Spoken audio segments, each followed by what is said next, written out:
Hello students, this is Rahul and you are watching Genius World. तो यार उम्मीद है आपने मेरा प्रीवियस वीडियो देखा होगा जो ईएमएफ के बारे में था। तो आज मैं आपको बताऊंगा कि हम किसी सेल का, देखो अभी हम सेल के बारे में बात नहीं करेंगे, फिलहाल हम बात करेंगे इलेक्ट्रोड के बारे में कि हम किसी इलेक्ट्रोड का नॉन स्टैंडर्ड ईएमएफ कैसे फाइंड कर सकते हैं अगर हमें सेल का स्टैंडर्ड ईएमएफ गिवन हो तो, है ना। तो चलिए स्टार्ट करते हैं नस्ट इक्वेशन। तो आज इसमें हम मेनली दो चीज़ें समझेंगे। पहला कि नस्ट इक्वेशन क्या होता है, इसे हम कैसे यूज़ करते हैं, और दूसरा इसका यूज़ करके हम एक डेरिवेशन भी सॉल्व करेंगे जिसमें बेसिकली छोटा सा होगा, ज़्यादा टफ नहीं है। उसमें हम ये फाइंड करेंगे अगर हमें किसी सेल का स्टैंडर्ड ईएमएफ दिया हो तो हम नॉन स्टैंडर्ड ईएमएफ कैसे कैलकुलेट करेंगे। तो स्टार्ट करते हैं आज का वीडियो। तो देखिए नस्ट इक्वेशन आपको याद कर लेना है क्या होता है। ये नस्ट इक्वेशन होता है ई सेल। देखो अभी हम फिलहाल इलेक्ट्रोड पोटेंशियल फाइंड करें तो मैं यहाँ पर ई लिखूंगा। जब यहाँ पर अपन ईएमएफ ऑफ सेल फाइंड करेंगे तो यहाँ पर अपन ई से लिख देंगे। तो यहाँ पर हो जाएगा E is equal to E naught minus, अब देखो यहाँ पर ये स्टैंड, मैं इन सभी के मतलब लिख लूंगा, फिर अपन इक्वेशन लिख लेते हैं। E is equal to E naught minus R T upon n F, और यहाँ पर हो जाएगा एल एन, और यहाँ पर concentration of product upon concentration of reactant. तो ये होता है अभी ये नस्ट इक्वेशन, है ना, फॉर इलेक्ट्रोड। ठीक है, और नस्ट इक्वेशन ऑफ सेल भी अपन यहाँ लिख ही देते हैं। चलो ठीक है, लिख लो। अच्छा एक काम करो, इसे अपन बाद में यूज़ करेंगे। E cell is equal to E naught of cell minus R T upon n F, और यहाँ पर हो जाएगा एल एन, और यहाँ पर concentration of product upon concentration of reactant. Clear है ना। चलिए अब मैं इन सभी के मतलब आपको बता देता हूँ। देखो यहाँ पर ई का मतलब होता है, ई यहाँ पर वेयर ये जो ई है ना, इसका मतलब होता है इलेक्ट्रोड पोटेंशियल, है ना, इलेक्ट्रोड पोटेंशियल कौन सा वाला, नॉन स्टैंडर्ड। कौन सा, नॉन स्टैंडर्ड। क्लियर है। और इसका मतलब क्या होता है, ई नोट का मतलब क्या हो जाएगा, ई नोट का मतलब यहाँ पर हो जाएगा स्टैंडर्ड इलेक्ट्रोड पोटेंशियल। कौन सा हो जाएगा बताओ, स्टैंडर्ड इलेक्ट्रोड पोटेंशियल। अब देखिए और क्या बचा है, आर यहाँ पर गैस कांस्टेंट होता है। क्या होता है, गैस कांस्टेंट, है ना, जिसकी वैल्यू जो है वो 8.314 kilo joule inverse mole inverse होती है। क्लियर है ना, ऐसे आप याद कर लीजिएगा। इसके बाद कौन बचा है, टेम्परेचर हमें यहाँ पर लेना है केल्विन में। टेम्परेचर हमें कहाँ में लेना है, यहाँ पर केल्विन में ही लेना है। अगर आपके पास सेल्सियस में टेम्परेचर तो आप उसे कन्वर्ट करना पड़ेगा केल्विन। आई होप आपको कैसे करते हैं ये आता होगा। इसके अलावा क्या बचा है, एन यहाँ पर होता है number of mole electron transferred, number of moles of electron transferred.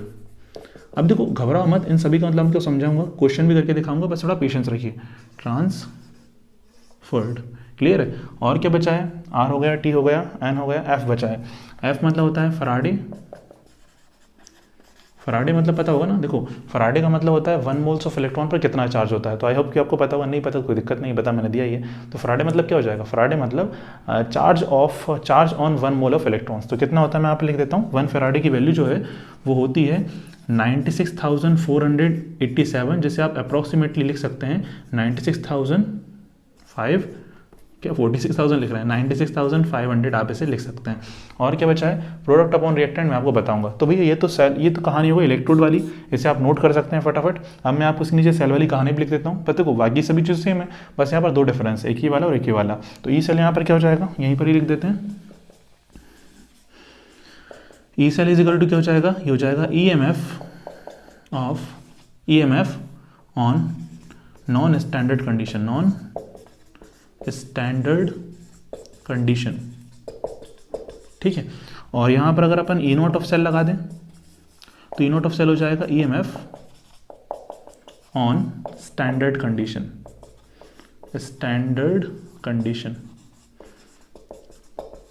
देखो सीधी सी बात है कि ना अपन ये दोनों ना, ये वैल्यूकेशन अपन लगाएंगे सेल के लिए जब अपन को सेल का नॉन स्टैंडर्ड ईएमएफ पता करना रहेगा स्टैंडर्ड वैल्यू से।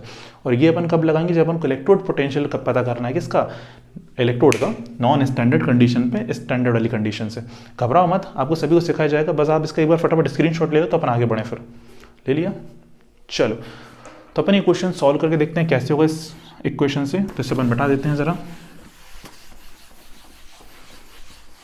तो चलिए आज सीखते हैं कि हम नस्ट इक्वेशन का यूज करके किसी भी इलेक्ट्रोड का इलेक्ट्रोड पोटेंशियल या फिर किसी सेल का नॉन स्टैंडर्ड ईएमएफ कैसे कैलकुलेट कर सकते हैं। पर उसके लिए ना हमें नस्ट इक्वेशन को थोड़ा सा इजी बनाना पड़ेगा। देखो कैसे इजी बनाते हैं, बड़ा इजी है इजी बनाना भी काफ़ी इजी है। तो ई का ई लिख लो पहले। अब यहाँ पर क्या है, ई नॉट है। अब यहाँ पर देखो ध्यान से, अब यहाँ पर क्या होता है ना, यहाँ पर ln लगा है, ln का मतलब इसे अपन बोलते हैं ln का मतलब होता है नेचुरल लॉग, और नेचुरल लॉग को ना ऐसे क्वेश्चन में न्यूमेरिकल सॉल्व करना थोड़ा सा टफ हो जाता है। तो अपना पहला काम है कि अपन यहाँ से ln हटाएं, ln मतलब नेचुरल लॉग हटाएं, और इसे अपन कन्वर्ट करें लॉग बेस 10 में। कैसे कन्वर्ट करते हैं, आता है? नहीं आता ना? देखो मैं बताता हूँ क्या होता है कि आपको ध्यान रखना है सबसे पहले कि ln जो होता है वो इक्वल टू होता है लॉग बेस ई एक्स के, है ना। इसका मतलब, कहने का मतलब मेरा ये कि ln मतलब होता है नेचुरल लॉग, और लॉग एस बी सी मतलब भी होता है नेचुरल लॉग। तो अगर यहाँ पर ln लिखा है या फिर लॉग बेस ई लिखा है तो दोनों का मतलब सेम ही है। मतलब अपन को पहले चेंज नहीं करना था, मैं बस आपको बता रहा था कि अगर ln लिखा है तो भी ठीक है, लॉग बेस ई लिखा है तो भी ठीक है, दोनों का मतलब सेम ही होता है, ये नेचुरल लॉग कहलाते हैं। अब इसे अगर आपको लॉग बेस 10 में कन्वर्ट करना हो तो ध्यान से देखिए करना पड़ेगा। अगर हमें ln को कन्वर्ट करना है किस में, लॉग बेस 10 में, तो हमें क्या करना पड़ेगा, हमें एक फैक्टर होता है 2.303 से हमें मल्टीप्लाई करना पड़ता है, तो हमारा आंसर आता है लॉग बेस 10। आप इसे याद कर लीजिए, अगर नहीं भी आता है तो आप इसे याद कर लो। कुल मिलाकर ये है कि अगर हम ln हटाएंगे तो हमें ये वैल्यू के साथ लॉग बेस 10 लिखना पड़ेगा। इतना क्लियर है? पक्का? चलो ठीक है। अब देखो, अब बात करते हैं, हमें यहाँ से ln हटाया अपन ने, तो ln हट जाएगा तो क्या लग जाएगा भाई, यहाँ पर 2.303 लॉग बेस 10, तो यहाँ पर लग जाएगा 2.303, और यहाँ पर क्या जाएगा लॉग बेस 10। अपॉन में क्या था, अपॉन में था n, और यहाँ पर क्या था f था। अच्छा, यहाँ पर क्या चल रहा है, यहाँ पर जो था उसे वैसे ही रहने दीजिए, p/r था।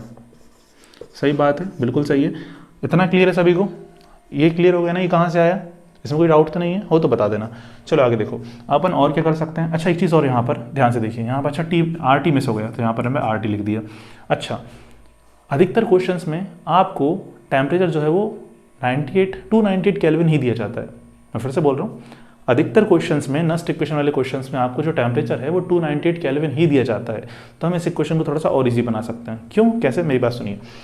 अगर भाई हमें टेम्परेचर की वैल्यू फिक्स दे रहे हैं, कितनी दे रहे हैं वो 298 हर क्वेश्चन में दे रहे हैं, बहुत कम क्वेश्चन में नहीं देंगे तो अपन वहाँ पर यूज़ कर लेंगे, है ना। अगर क्वेश्चन में टेम्परेचर 298 है तो देखो ये तो फिक्स हो गया, और क्या फिक्स रहता है, आर की वैल्यू फिक्स रहती है, कितनी 8.314 अभी बताई थी ना। एफ फराडे की वैल्यू फिक्स रहती है 96,500 अभी बताया था। तो जब ये तीनों फिक्स ही हैं तो अपन बार बार क्यों इन्हें क्वेश्चन में डालकर सॉल्व करें भाई। अगर कोई वैल्यू फिक्स है तो अपन क्या मतलब बार बार कैलकुलेशन करें। इसलिए जब अगर टेम्परेचर 298 केल्विन होगा तो इसे अपन थोड़ा और इजी बना लेते हैं। कैसे, देखिए मैं आपको बताता हूँ। तो अपन लिख लेते हैं यहाँ पर व्हेन, जब टेम्परेचर कितना होगा, जब टेम्परेचर अपन को 298 केल्विन दिया हो, या फिर नहीं दिया तो भी इसका मतलब यही होता है 298 केल्विन दे या फिर कितना दे 25 डिग्री सेल्सियस। तो आपको कुछ नहीं करना, इसे थोड़ा ईजी बनाना है। कैसे, हम आर की वैल्यू देखो, देखो ये भी फिक्स है, ये नंबर फिक्स है ना। तो अगर अपन 2.303 का मल्टीप्लाई करते हैं आर में, आर मतलब कितना है 8.314, और मल्टीप्लाई क्या है टी, टेम्परेचर कितना दे सकते हैं मैंने आपको अभी बताया था 298, ये तीनों तो फिक्स हैं। और क्या फिक्स है, एफ फिक्स है, कितना 96,500। तो यार अपन इन्हें एक बार सॉल्व कर लेते हैं, बार बार सॉल्व करने से बच जाएंगे। तो अगर आप इन्हें सॉल्व करेंगे तो इनका आंसर आएगा 0.059। मेरे कहने का मतलब है जब टेम्परेचर 298 केल्विन होगा तो हम इस इक्वेशन का यूज़ नहीं करेंगे, हम इस वैल्यू का यूज़ करेंगे इस इक्वेशन में रख के। तो मैं नई इक्वेशन बनाऊँ, उसे ध्यान से देखना। हमारी नई इक्वेशन क्या बन जाएगी, E is equal to E naught minus, अब हमने यहाँ से ऐसे हटा दिया, R हटा दिया, T हटा दिया, F हटा दिया, तो क्या बचेगा सिर्फ, अब यहाँ बचेगा 0.059 डिवाइडेड बाय n। अब यहाँ पर क्या हुआ लॉग बेस 10, और यहाँ पर P/R। आई होप कि आपको समझ में आ गया होगा ये क्वेश्चन क्यों बनी, कैसे बनी, कब यूज़ करना है। ये क्वेश्चन आपको तब यूज़ करना है जब टेम्परेचर या तो 298 गिवन हो या फिर गिवन ही नहीं हो। क्लियर है ना। चलिए बहुत शानदार। अब इस इक्वेशन को नोट करिए और हम इस इक्वेशन का यूज़ करके हम ये वाला क्वेश्चन सॉल्व करेंगे। देखो जहाँ पर टेम्परेचर 298 है वहाँ पर ये क्वेश्चन लगाना है, और जहाँ पर टेम्परेचर अदर देन 298 है, देखो अगर नहीं दिया तो यही मानना है, अगर कुछ और दिया तो वहाँ पर अपन ये वाला इक्वेशन लगाकर सॉल्व कर सकते हैं, सेल के लिए भी और इलेक्ट्रोड पोटेंशियल के लिए भी। अब इसे नोट कर लो फटाफट।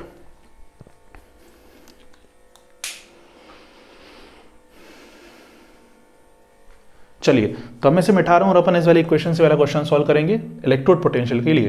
तो ठीक है,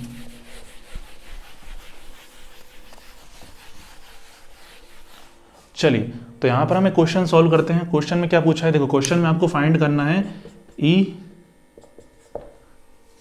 तो यहाँ पर क्या है, हमें यहाँ पर E0 ऑफ दिया है कॉपर के लिए। अब यहाँ पर देखो कॉपर का रिडक्शन हो रहा है, नहीं हो रहा, कॉपर का यहाँ रिडक्शन हो रहा है ना, प्लस चार्ज कम होना मतलब रिडक्शन होता है। तो हमें यहाँ पर कॉपर का स्टैंडर्ड रिडक्शन पोटेंशियल दिया है, स्टैंडर्ड वाला, और हमसे पूछ रहा है कॉपर का non standard electrode potential find करो। ठीक है भैया, तो इन्हें कितना, हमें उसका स्टैंडर्ड की वैल्यू 0.34 वोल्ट दी है, कॉन्सेंट्रेशन 0.1 है। अब देखो नॉन स्टैंडर्ड कैसे हुआ कि भाई कॉन्सेंट्रेशन चेंज हो गई ना, तभी तो नॉन स्टैंडर्ड हुआ। तो चलो अपन फाइंड करते हैं, कैसे, नस्ट इक्वेशन से। लगा दो नस्ट इक्वेशन। अच्छा, टेम्परेचर कहीं लिखा है क्या, नहीं लिखा, तो अपन लास्ट वाला इक्वेशन यूज करते हैं। क्या होती है, E is equal to E0 minus 0.059 divided by n, और यहाँ पर क्या हो जाएगा लॉग बेस 10, और यहाँ पर प्रोडक्ट अपॉन रिएक्टेंट।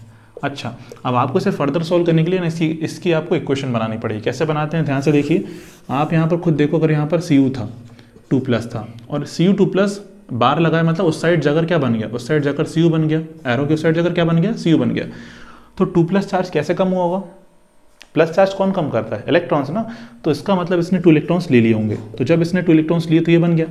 अच्छा, ये क्या कहलाता है, ये कहलाता है रिएक्टेंट, और ये क्या कहलाता है, कहलाता है प्रोडक्ट। तब आप मुझे बताइए प्रोडक्ट कौन है, प्रोडक्ट कौन है, कॉपर, और ये कौन है, सॉलिड है। कॉपर हमारे यहाँ पर सॉलिड है ना, और आयंस कैसे होते हैं, आयंस होते हैं एक्वस में। तो एक बात ध्यान रखिएगा आप, जब भी आपको यहाँ पर रिएक्टेंट या फिर प्रोडक्ट में कोई चीज़ सॉलिड हो या लिक्विड हो, तो वहाँ पर अपन उसकी जो कॉन्सेंट्रेशन है उसे 1 मानते हैं। कितना मानते हैं, 1, यूनिटी माना जाता है। क्लियर है ना, कहने का मतलब है अगर यहाँ पर कोई भी चीज़ सॉलिड है या फिर इस साइड कोई भी चीज़ सॉलिड है या लिक्विड है, तो वहाँ पर उसकी कॉन्सेंट्रेशन 1 एज्यूम की जाती है, 1 मानी जाती है। अब क्या करेंगे, ध्यान से देखिएगा। अब अपन वैल्यू पुट कर देते हैं। तो E इज इक्वल टू, यहाँ पर क्या हो गया, E0 यहाँ पर माइनस 0.059 अपॉन में क्या था, n मतलब होता है number of electron transferred, gain या फिर लॉस्ट। तो बताइए इस पूरी रिएक्शन में कितने इलेक्ट्रॉन्स आपको दिखाई दे रहे हैं, भाई 2 इलेक्ट्रॉन। तो यहाँ पर n की वैल्यू कितनी हो जाएगी, यहाँ पर n की वैल्यू 2 हो जाएगी। अब यहाँ पर क्या था, लॉग बेस 10। अच्छा, आप इसे लॉग बेस 10 लिख दो या लॉग 10 लिख दो, कोई दिक्कत नहीं है। प्रोडक्ट बताओ क्या क्या है, प्रोडक्ट यहाँ पर कॉपर है लेकिन सॉलिड है, तो अपन कितना लिख सकते हैं, वहाँ पर सिर्फ अपन 1 लिख सकते हैं। ठीक है, रिएक्टेंट बताओ भाई क्या है, तो रिएक्टेंट अपने यहाँ पर कॉपर 2+ है। देखो इलेक्ट्रॉन तो रिएक्टेंट में नहीं आएंगे क्योंकि वो इलेक्ट्रॉन्स में आ चुके हैं। अब बस यहाँ पर Cu2+ बचा है, तो यहाँ पर लिख लीजिए Cu2+। अब मुझे बताइए क्वेश्चन में आपको Cu2+ कहीं दिख रहा है, दिख रहा है, कहाँ पर दिख रहा है, ये देखिए Cu2+ की कॉन्सेंट्रेशन कितनी है, 0.1 मोल है। अच्छा, तो अपन अब यहाँ से क्या करेंगे, इसकी वैल्यू का टकर अपन 0.1 मोल लिख देंगे। तो चलो लिख देते हैं। तो चलिए यहाँ पर क्या हो जाएगा, देखो अब ये हो जाएगा E इज इक्वल टू, अब पहले तो E0 की वैल्यू अगर क्वेश्चन में गिवन है तो रख दो। E0 की वैल्यू कितनी गिवन है, 0.34, तो अपन यहाँ लिख देते हैं 0.34। अब माइनस का माइनस 0.059 डिवाइडेड बाई 2, और यहाँ कितना है, लॉग बेस 10, और यहाँ क्या था 1, Cu2+ कितना है 0.1, तो अपन लिख देते हैं 0.1। आप ध्यान से देखिए क्या होता है, लॉग बेस 10 को सॉल्व करना तब और ज़्यादा आसान होता है जब यहाँ पर बेस 10 हो जाता है। तो अपन इसे अपन बेस 10 में कन्वर्ट कर लेते हैं। कैसे कन्वर्ट करते हैं, आता है तो भी कोई दिक्कत नहीं आता, देख लो यहाँ पर 0.1 जो है उसे मैं लिख सकता हूँ 10⁻⁻1।